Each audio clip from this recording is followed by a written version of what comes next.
El próximo panel es sobre el tema gravísimo de la pandemia, retos en la cobertura de la pandemia en Iberoamérica en medio a la infodemia, la epidemia de la desinformación. Tenemos un panel realmente muy robusto con gente que está en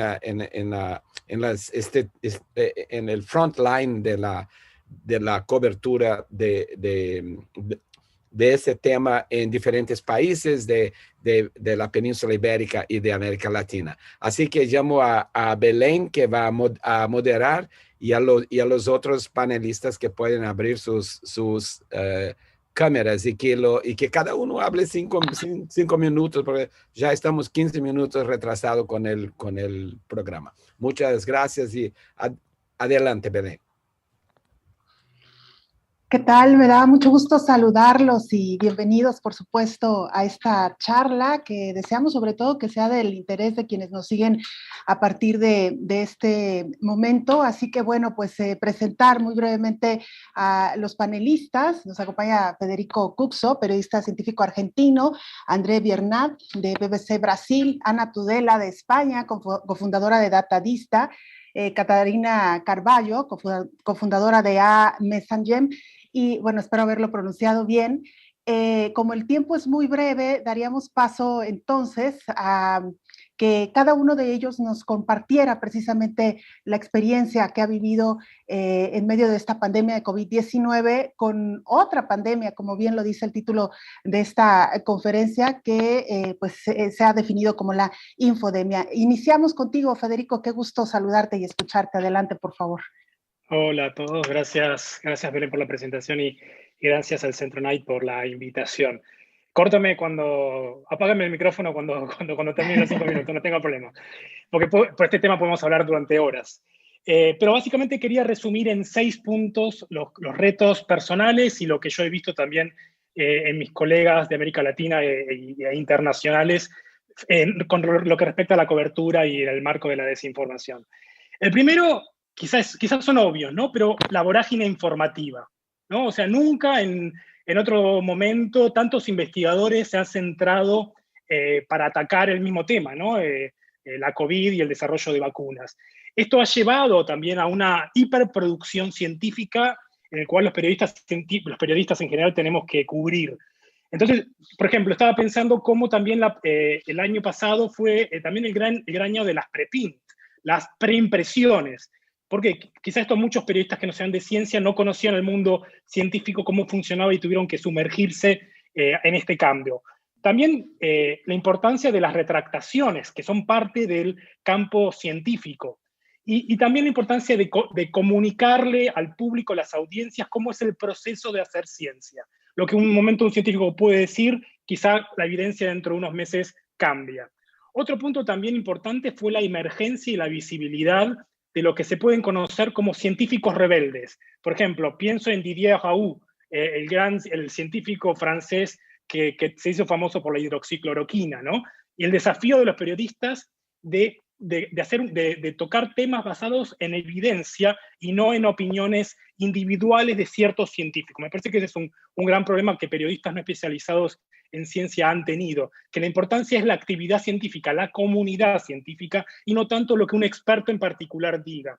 Otro tema también importante con el desarrollo de vacunas para la COVID ha sido el desarrollo de una especie de ciencia a partir de press release, ciencia a partir de lo que dicen empresas, que no viene muchas veces correlacionado con la evidencia científica. Eso también es otro tema muy importante para discutir. También otro punto importante, el cuarto punto, es lo que se llama en inglés el hype o la exageración.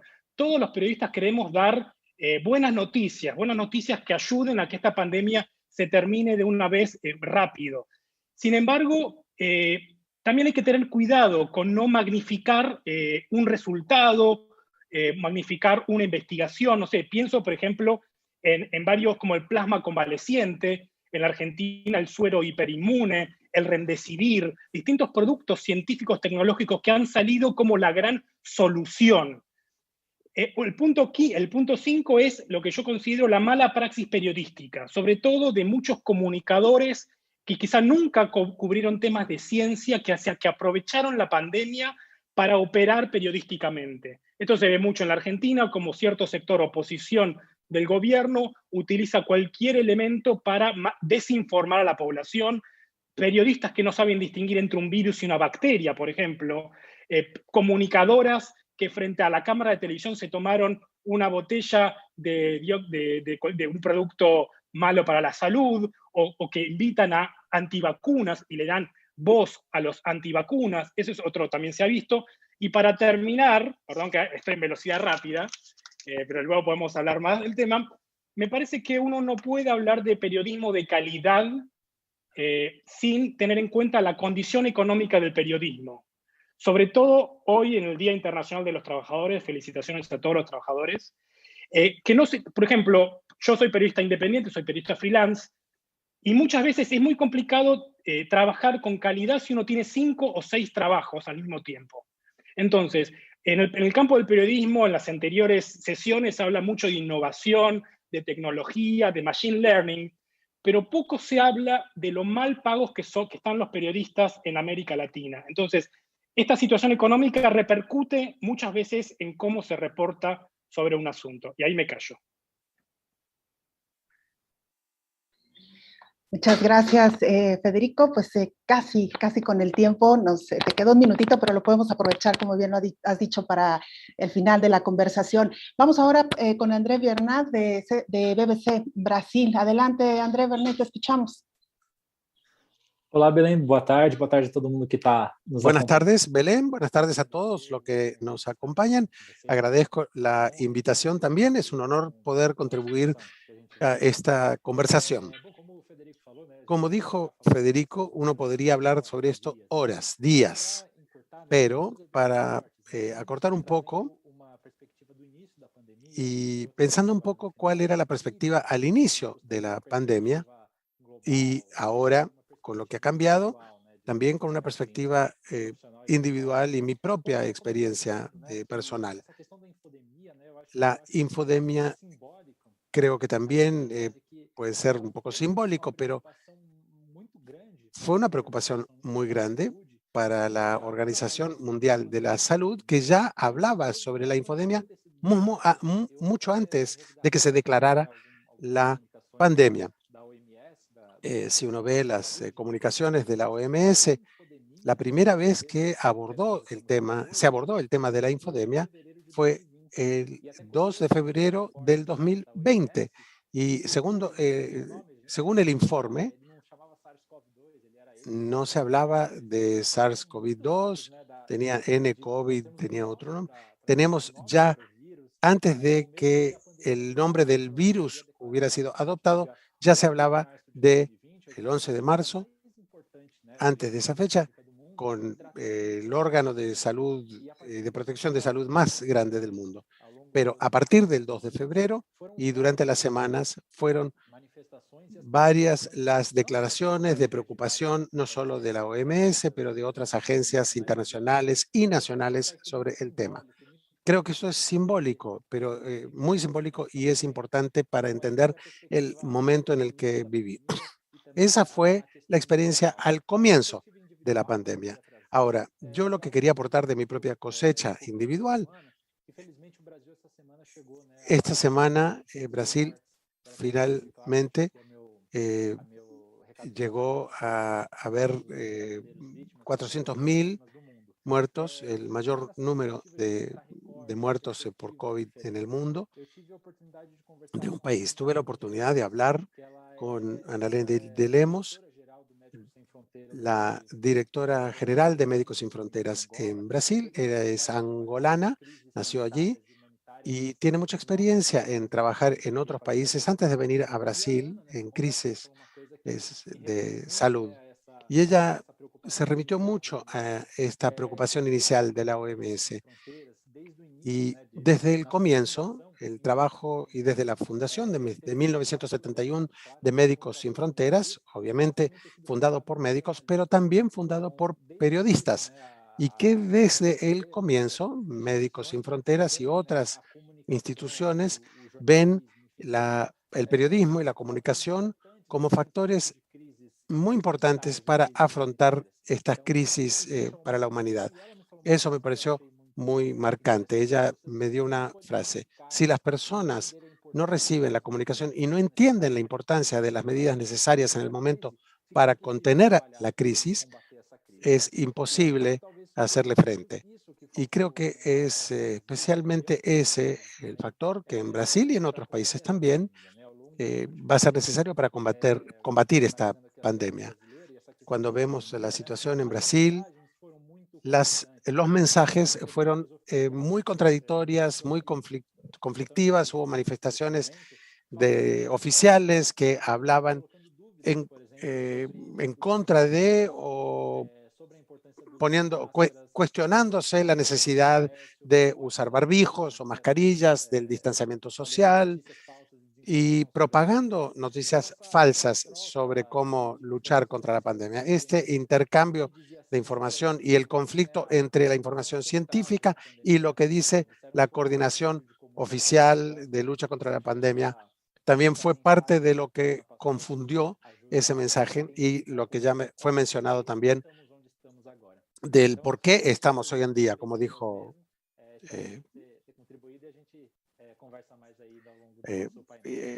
y espero que con esto podremos hablar más adelante en más profundidad. Gracias, Belén. Muchas gracias. André, le recordamos a quienes están sumando a esta conversación, a esta charla, que estamos abordando el tema retos de la cobertura de la pandemia en Iberoamérica, de la infodemia, la epidemia de la desinformación. Vamos ahora con Ana Tudela de España para que nos cuente su experiencia. Ana, te escuchamos. Hola, pues bueno, buenas tardes. Muchísimas gracias, Belén, muchísimas gracias a Rosenthal, gracias a Knight Center por invitar a Datavista. Y voy a intentar que aportemos en estos 5 minutos otro de los prismas, digamos, de este debate sobre la infodemia y lo que ha supuesto todo el tema de la desinformación en un momento de pandemia. Yo creo que la pandemia, en Datavista lo vimos así, era un momento buenísimo desde el punto de vista informativo para que los medios recuperásemos la confianza que había hecho que la gente de alguna forma se buscase por otras fuentes y al final pues eso favoreciese lo que ha sido lo que es este gran problema de la desinformación que estamos viviendo en nuestros días, que la gente recurra a otras fuentes que no siempre son los medios.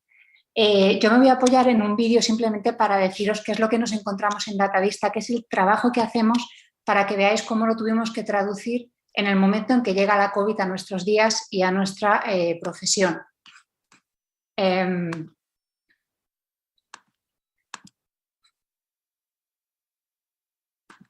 Bueno, no sé si estáis viendo mi pantalla. ¿La veis, Belén? No la vemos. Pero sí se puede compartir. Ahí en Zoom. Sí.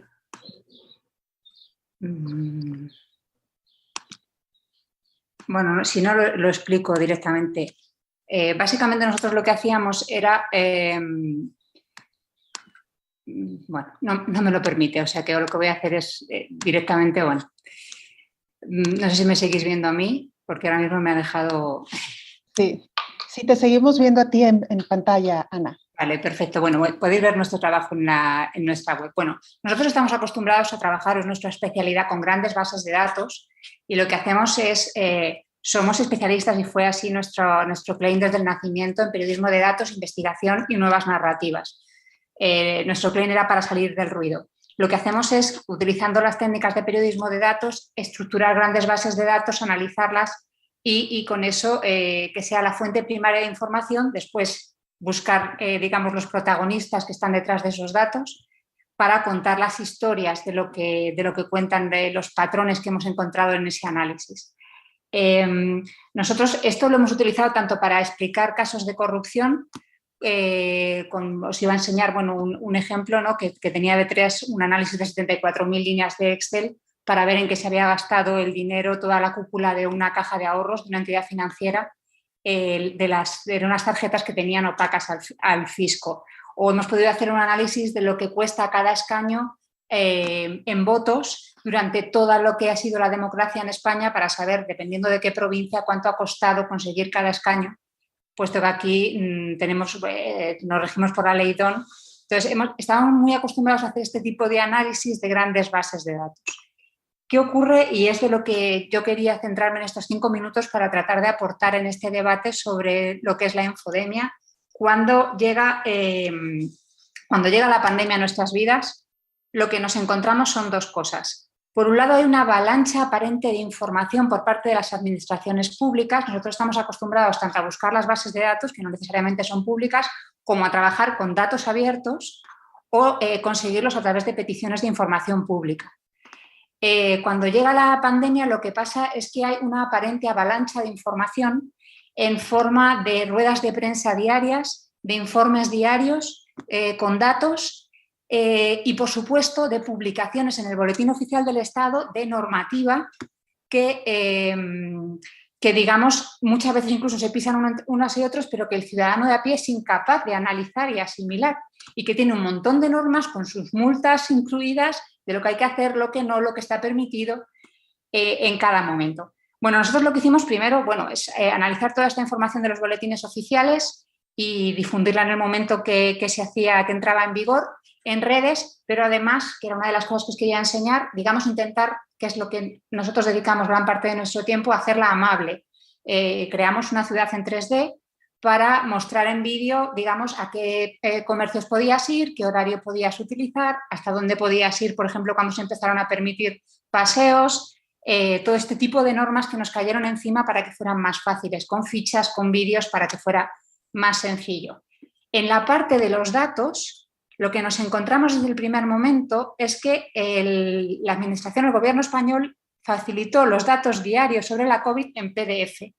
Es una cosa que parece mentira en el siglo XXI. El PDF es el formato antiinformativo cuando estamos hablando de datos. Cuando nos vimos, nosotros, sabemos tratar el PDF, pero cuando nos vimos que íbamos a tener esa dificultad, además a esos PDF se le iban añadiendo asteriscos para aclarar que un dato no estaba claro, que se había cambiado, que la serie se modificaba y nunca se mantenía la serie en una base determinada. Al ver esto, lo que hicimos fue, para facilitar nuestro propio trabajo, pero también el de los demás, semiautomatizar la extracción de estos datos y crear en nuestra cuenta de GitHub, tenemos ya cerca de 60 bases de datos donde esos datos están en un formato accesible y reutilizable, que es lo que debería haber hecho la Administración, porque es la única forma de seguir realmente la evolución de la pandemia. Este trabajo, uno de nuestros orgullos es que lo han usado otros periodistas, que por ejemplo están en el repositorio de la Universidad de Harvard o de muchas otras instituciones, pero también que lo han usado científicos, que usan nuestra cuenta porque no tienen otro sitio al que acudir. Otra de las cosas que hicimos, incluso Ana, antes... si me permites, perdón, que te tengo que interrumpir para continuar con nuestros 5 minutos. Perdona, iniciales. no me había dado cuenta del tiempo, por supuesto. No, está bien porque has terminado esta primera idea, lo cual está perfecto. Vamos con Catarina Carvalho y luego regresaremos a la parte ya donde podemos ampliar toda esta información. Adelante, Catarina, te escuchamos. Ok, eu vou falar em português. Eu queria mais uma vez agradecer ao Rosenthal estar aqui. Eu queria agradecer a Rosenthal y que une dos idiomas que a veces están tan alejadas y no lo son. Y me gustaría decirles dos cositas, sumando a lo que dijo Federico, que es la mala práctica periodística y la cuestión política. En Portugal, las dos cosas que siguieron el principio de la pandemia fue precisamente lo que dijo Federico. La prensa estaba en una crisis alucinante con efectos sobre la falta de información que se motivó por falta de buena información por parte de periódicos y periodistas tradicionales. Hubo mucha celeridad, había poca base de buenos periodistas científicos en los periódicos. Había como 5 periodistas expertos en ciencia en los periódicos portugueses. Entonces, esa cuestión de que para tratar las cuestiones científicas existen reglas propias, eso no era un conocimiento diseminado por todos los periodistas y hubo una permeabilidad, no como en Brasil, porque aquí el gobierno no hizo, nuestro gobierno no hizo nada perjudicial, pero porque hubo una gran división entre izquierda y derecha sobre los datos,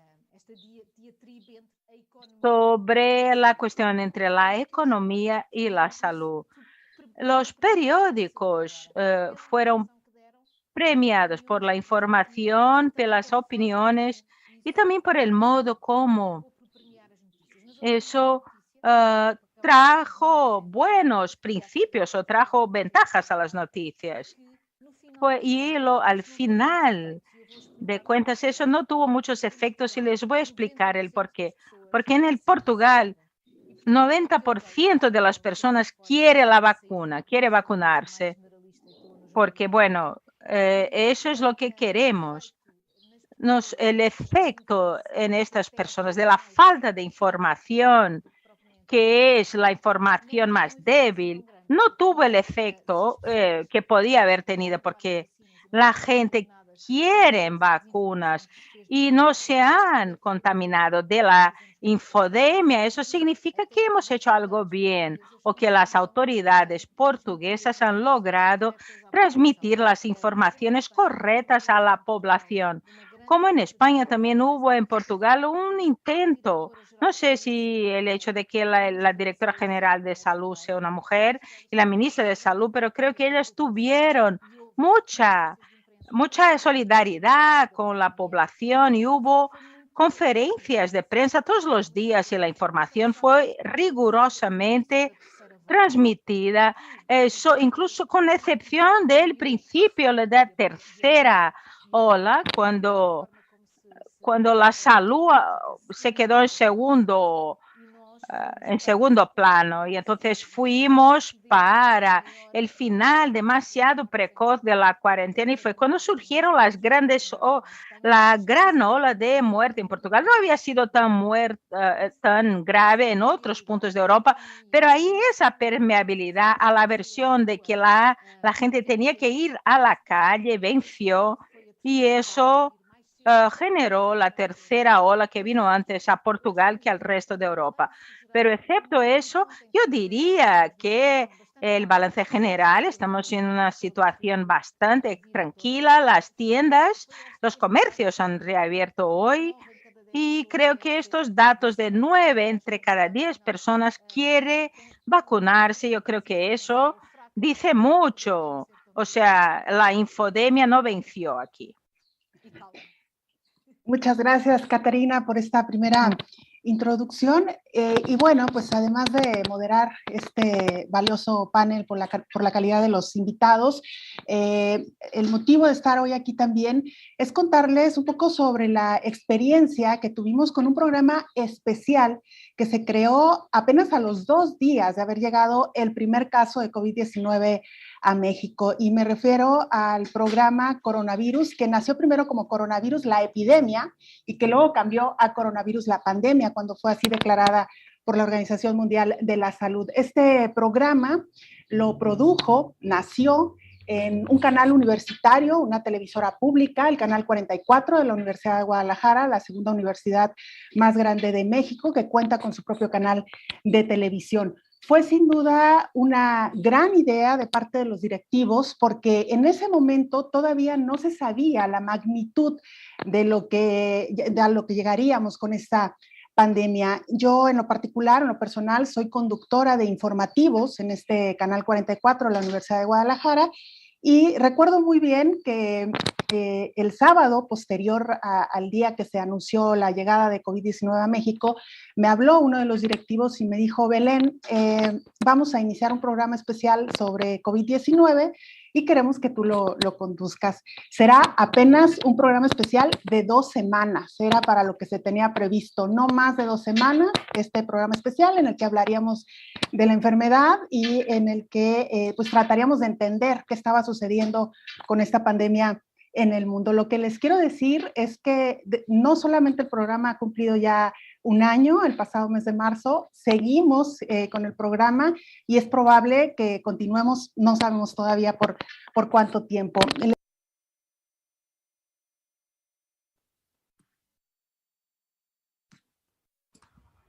Se cortó tu sonido, Belén. Aquí estamos, ahí me escuchan ya, ¿verdad? Sí. Tenemos alrededor de más de 1.500 notas informativas que hemos transmitido, más de 100 enlaces informativos por parte de nuestros compañeros reporteros. Tenemos 52 resúmenes semanales que presentamos cada sábado, cada domingo. Hemos hecho más de 200 entrevistas en este programa. Se han sumado, y seguramente ustedes las conocerán porque en sus países también existen las televisoras públicas, más de una veintena de televisoras públicas, tanto en México como en América Latina, que están transmitiendo este programa, y de acuerdo al equipo que lleva este conteo, hemos tenido más de 18 millones de impactos en redes sociales. Lo importante de todo esto, y es lo que les quiero transmitir, es que el objetivo principal de coronavirus, la pandemia, es informar a la población en el inicio de los síntomas, de cómo atenderse, de cómo prevenir, evitar contagios y, lo más importante, evitar muertes. Este programa se ajusta a un rigor médico y científico para contrarrestar los efectos nocivos de la infodemia, para evitar en lo absoluto difundir datos falsos y sobre todo para contribuir a una buena atención oportuna de la enfermedad. Yo soy conductora de este programa, pero me acompañan en cada uno de los programas especialistas, expertos en la materia. Hay un infectólogo que está de base conmigo en este programa, y por supuesto hemos entrevistado a una gran cantidad de personas. Es importante también mencionar que se han sumado a este gran esfuerzo diversas agencias informativas internacionales, entre ellas la agencia EFE, que ha sido como la base de los corresponsales que han colaborado en este programa. Está también Xinhua de China, está la agencia AFP de Francia, Deutsche Welle de Alemania y Euronews de Europa. Se han firmado convenios con todas estas agencias para que sus corresponsales nos informen de manera real, en vivo, digamos, lo que está ocurriendo en los diferentes países. Es importante también mencionar que, bueno, donde se ha observado, se ha seguido con mayor atención este programa, es en Colombia, en Argentina, en Guatemala, en Costa Rica, en Chile, Honduras, en fin, en varios países de América Latina que nos han acompañado. Digamos que este es el esfuerzo que se ha hecho desde una universidad, un canal universitario para contrarrestar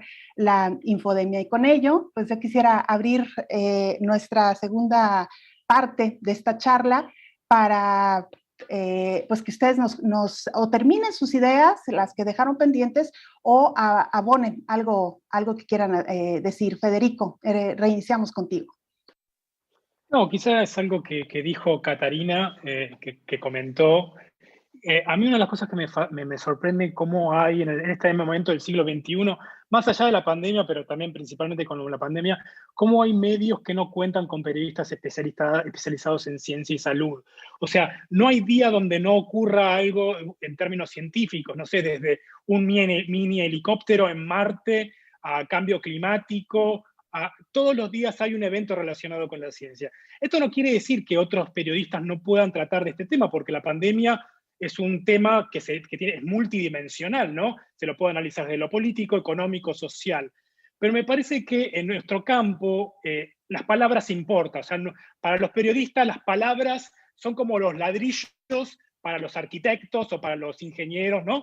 Entonces, me parece que, sobre todo cuando en esta época prevalece un discurso científico, y es importante el discurso científico, las palabras importan. Y esto viene avalado por la especialización.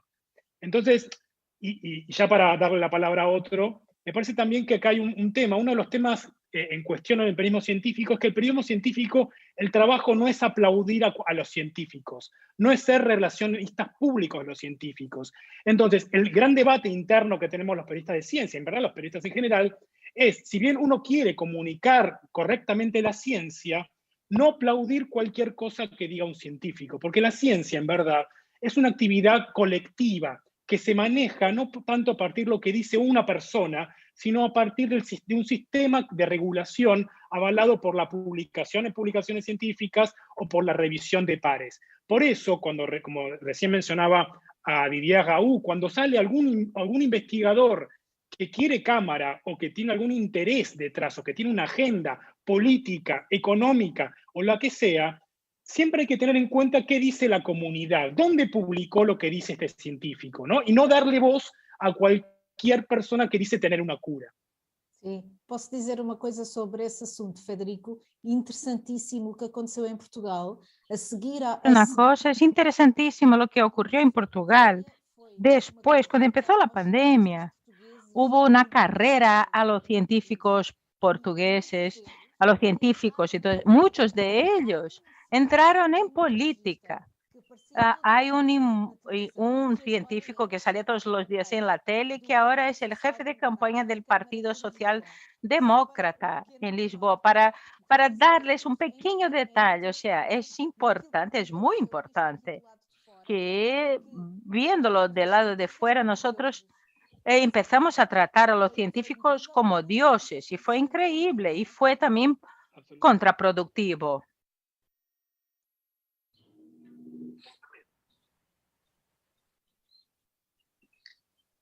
Gracias, Catarina, Federico, por este primer comentario.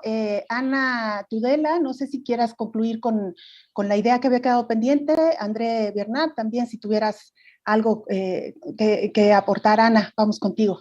Bueno, iba a comentar otra cosa, pero quiero comentar una cosa muy breve por algo que has dicho tú que me parece muy interesante, Belén. Estabas comentando del trabajo que habéis hecho desde la universidad, el tema de poder explicar muy bien el tema de las medidas, ¿no?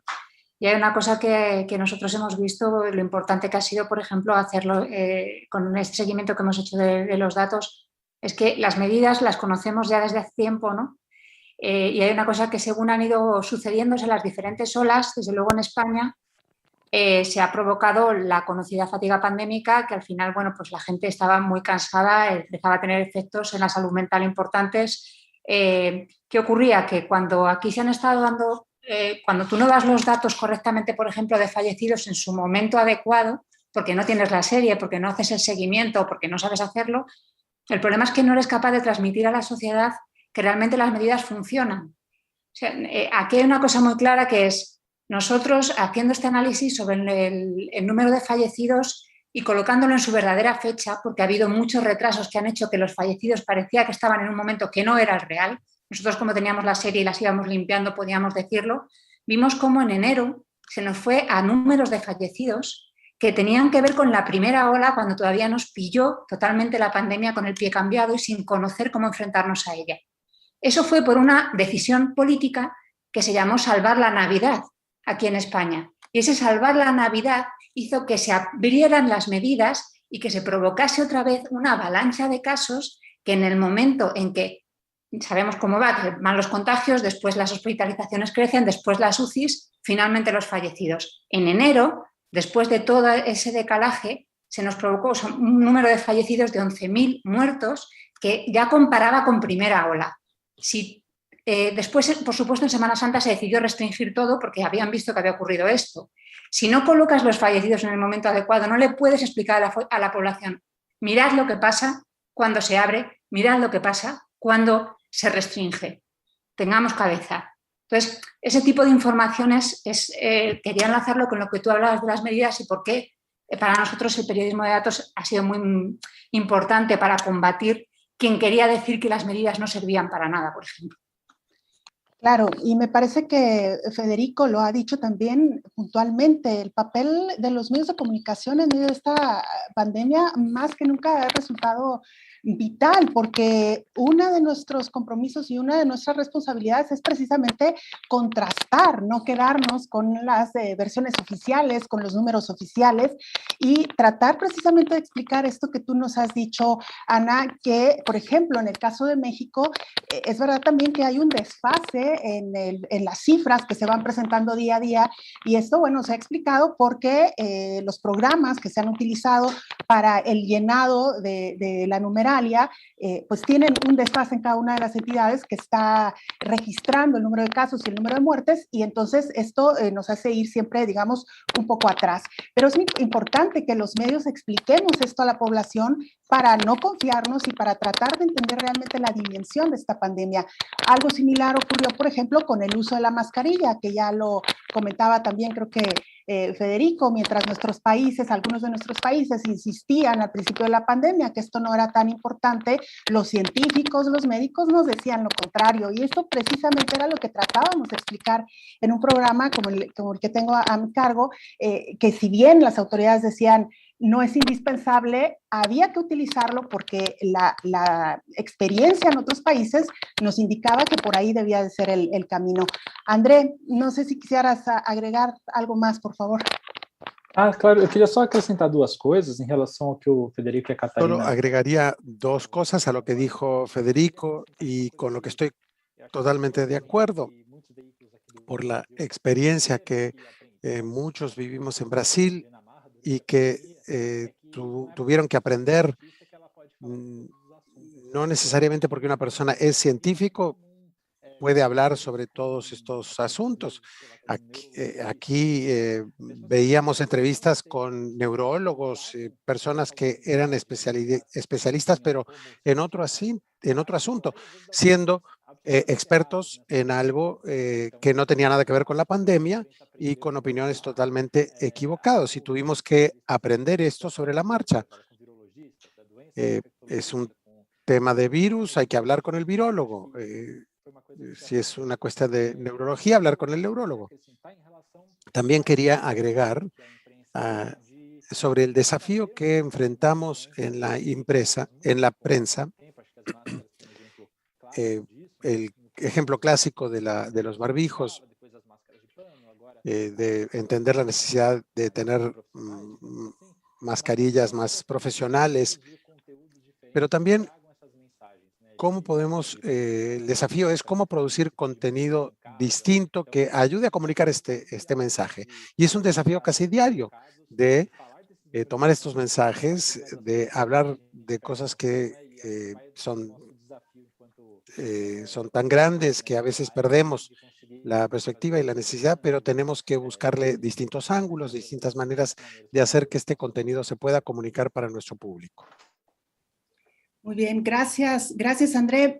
Vamos a dar paso a algunas de las preguntas y comentarios que nos han llegado a través de los diferentes medios. Alberto Cabezas nos dice qué hacer, cómo informar de gobiernos que mienten de forma descarada con la COVID-19. Tenemos a dos en Latinoamérica, Brasil y México, gracias, dice Alberto Cabezas. Francisco Gómez, el gran problema de la desinformación se da en su mayoría en los gobiernos, que socialistas como los de Venezuela, Cuba y Nicaragua, en donde la información está centralizada. Juan Pablo Guzmán nos comenta, ante la gran importancia de la conjetura causada por el SARS-CoV-2, ¿cómo estructurar la agenda mediática de forma equilibrada para no generar constantes aluviones de información y desinformación? Uno último más para alcanzar a responder. Las noticias no van a acabar con la pandemia, eso debe quedar claro. Tengo una pregunta, darle voz a los antivacunas, por ejemplo, ¿no es acaso un ejercicio de libre expresión? ¿A quién corresponde decidir si se vacuna o no? ¿Al periodista o a los ciudadanos que se informan? Al final pareciera que se pretende hacer del periodismo una suerte de pequeño gran hermano que tome decisiones por la población en general. ¿No les parece? Bueno, ahí les dejo estos planteamientos. ¿Alguien que quiera comentar? Igual si levantan su mano podemos dar, para no cruzarnos. Federico primero y luego vamos con Catarina. Adelante, Federico. En verdad, a ver, me parece que hay una confusión. Sobre todo hay una vieja usanza del periodismo de la mal llamada dos campanas. Hay temas para los que no hay dos campanas. Es como decir, estoy a favor de la gravedad y estoy en contra de la gravedad. Esto se ve en grandes temas como el calentamiento global o el campo de las vacunas. Cuando una persona, un antivacunas, un médico antivacunas que va en contra de toda la evidencia científica durante décadas, sale a decir que las vacunas son veneno, esa persona hace apología a un delito, es un peligro contra la salud pública. Estas personas siempre van a existir. El rol del periodista es elegir y saber a quién le da voz o no. Es como entrevistar a un homicida y que diga cómo sale a matar a la noche. Entonces, acá no hay unas dos campanas. El rol del periodismo no es salir, como dijo el que comentó recién, a querer ser un gran hermano. Es informar a la sociedad, contar historias, mantener a la sociedad informada. Entonces, me parece que el periodista tiene que salir de esa falsa dicotomía de las dos campanas. Al menos esa es mi visión. Catarina, por favor. Sim, eu ia dizer exatamente isso, tal e qual. Yo iba a decir eso tal cual.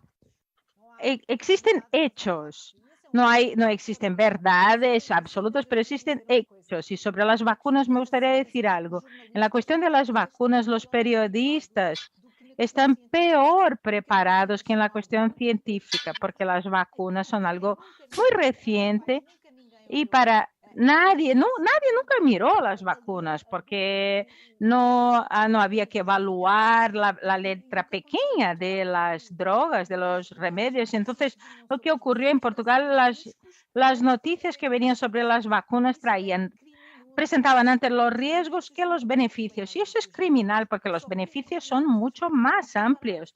Pero los periodistas no estaban preparados para abordar el tema y no supieron cómo hacerlo, cómo escribirlo. Y eso fue algo dañino. O sea, va más allá de la cuestión de la libertad de expresión. O sea, no hay un o aquí, o esto, o lo otro, pero más allá de eso, existe una responsabilidad en lo que estamos diciendo cuando estamos hablando de cosas que son donde hay polémica sobre la comunidad científica, el modo como ella misma funciona, tiene esas dudas. Entonces, el periodista tiene que ser el doble de cuidadoso, el triple de cuidadoso en eso. Posso complementar? Gracias, Catarina. André, ¿querías comentar Não, algo? é sobre essa questão das vacinas. Sobre la pregunta o la cuestión de las vacunas. Hay una frase que habla sobre el papel del periodista, que no es entrevistar a alguien que nos va a decir si llueve o una persona puede mirar por la ventana y saber que está lloviendo. Eso es un hecho, queda claro, en cuanto a las vacunas. También pueden haber reportajes sobre cuáles son los efectos secundarios o colaterales o la influencia de la geopolítica en la política o en las esferas de influencia para las vacunas o las campañas de vacunación. Esa es nuestra responsabilidad, pero también tenemos que escuchar lo que dicen las agencias regulatorias en los países y en las agencias internacionales. Y tenemos que tener mucho cuidado de entender que nuestro papel es reconocer el impacto que podemos tener en la salud pública. También había una pregunta sobre la responsabilidad de los gobiernos o el papel de los gobiernos en la comunicación o la desinformación, pero nuestro papel nuevamente es reportar cuáles son los hechos científicos sobre las máscaras, los barbijos. La recomendación es esta, cuáles son las pruebas que aseguran que esta es una recomendación viable y cuál es la experiencia en distintos países, cómo también se puede ayudar a contradecir la desinformación que existe por parte de los gobiernos a veces. Claro, porque una cosa son las creencias y otra cosa es la evidencia, a final de cuentas, y es de lo que hemos echado mano en estos, pues en informar a nuestra audiencia precisamente. Vamos a dar paso a unas últimas preguntas y comentarios. Julio Cuevas, ante las políticas de acaparamiento de las vacunas ejecutadas por algunas potencias, ¿cuál es el papel de los medios de comunicación en ese caso? ¿Por qué silenciar ante esta injusticia contra los países pobres de la humanidad? Una pregunta más, bueno, un comentario más. Juan Antonio Toro nos dice, ¿considera que la minimización de la información del COVID-19 ha podido afectar algún derecho fundamental? Marilyn Rivera, ¿qué tanto terreno ha ganado la desinformación en tiempos de COVID-19? ¿Y qué podemos hacer los periodistas para que no sean las redes sociales que informen hoy en día, sino las voces autorizadas y entendidas en el tema? Julio Cuevas, la infodemia no puede facilitar el silencio ante la política de algunos estados que nada más les importa la producción económica, aunque los ciudadanos mueran contagiados. Y Feliflo, ¿cómo generar contenidos verídicos y evitar la infodemia? De nueva cuenta, si alguien quiere responder. Ana. Sí, por ser muy breve, vamos, para arreglar todo ese chorro de problemas que han planteado, que básicamente es con lo que nos hemos encontrado y nos vamos a seguir encontrando.